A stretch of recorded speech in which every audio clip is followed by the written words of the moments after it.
ಸಿಕ್ಕಿಂನಲ್ಲಿ ಭೀಕರ ದುರಂತ. ಸುರಂಗದಲ್ಲಿ ಭೂಕುಸಿತ, ವಿಷಾನಿಲ ಸೋರಿಕೆಯಾಗಿ 8 ಸಾವು, 18 ಜನ ಲಾಕ್. ದಕ್ಷಿಣ ಸಿಕ್ಕಿಂನ ಸಮದುರ್ಗ್ ಪ್ರಾಂತ್ಯದಲ್ಲಿ ತೀಸ್ತಾ ನದಿ ಹಂತ 6 ಜಲ ವಿದ್ಯುತ್ ಯೋಜನೆಯ ಸುರಂಗ ಮಾರ್ಗ ನಿರ್ಮಾಣದ ವೇಳೆ ಸಂಭವಿಸಿದ ಭೀಕರ ಅಪಘಾತದಲ್ಲಿ 8 ಮಂದಿ ಕಾರ್ಮಿಕರು ದಾರುಣವಾಗಿ ಮೃತಪಟ್ಟಿದ್ದಾರೆ.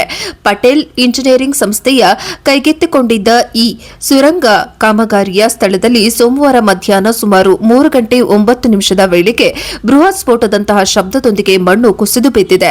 ಪರಿಣಾಮವಾಗಿ ಹೊರಹೋಗುವ ದಾರಿಗಳು ಮುಚ್ಚಿ ಹೋಗಿ ಕೆಲಸದಲ್ಲಿದ್ದ ಹಲವಾರು ಕಾರ್ಮಿಕರು ಸುರಂಗದ ಆಳದಲ್ಲಿ ಸಿಲುಕಿಕೊಳ್ಳುವಂತಾಯಿತು.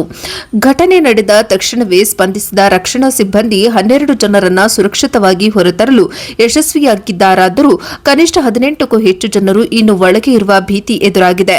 ಆದರೆ ಸುರಂಗದೊಳಗೆ ಸಿಲುಕಿರುವ ಸಂತ್ರಸ್ತರ ನಿಖರ ಸಂಖ್ಯೆಯನ್ನ ಜಿಲ್ಲಾಡಳಿತ ಹಾಗೂ ಮುಖ್ಯಮಂತ್ರಿಗಳ ಕಚೇರಿ ಇನ್ನೂ ಅಧಿಕೃತವಾಗಿ ಖಚಿತಪಡಿಸಬೇಕಿದೆ. ರಕ್ಷಣಾ ಕಾರ್ಯಕ್ಕೆ ಬಹುದೊಡ್ಡ ಸವಾಲಾಗಿ ಪರಿಣಮಿಸಿರುವುದು ಸುರಂಗದೊಳಗೆ ಸೃಷ್ಟಿಯಾಗಿರುವ ಭೀಕರ ಮೀಥೇನ್ ಅನಿಲದ ಸೋರಿಕೆ. ಭೂಕುಸಿತ ಸಂಭವಿಸಿದ ಕೂಡಲೇ ಸ್ಥಳೀಯ ಅಗ್ನಿಶಾಮಕ ದಳ ಹಾಗೂ ಪೊಲೀಸ್ ಸಿಬ್ಬಂದಿ ಯಾವುದೇ ವಿಶೇಷ ರಕ್ಷಣಾ ಕವಚಗಳಿಲ್ಲದೆ 2 ಬಾರಿ ಸುರಂಗವನ್ನು ಪ್ರವೇಶಿಸಲು ಪ್ರಾಮಾಣಿಕ ಯತ್ನ ನಡೆಸಿದ್ದಾರೆ.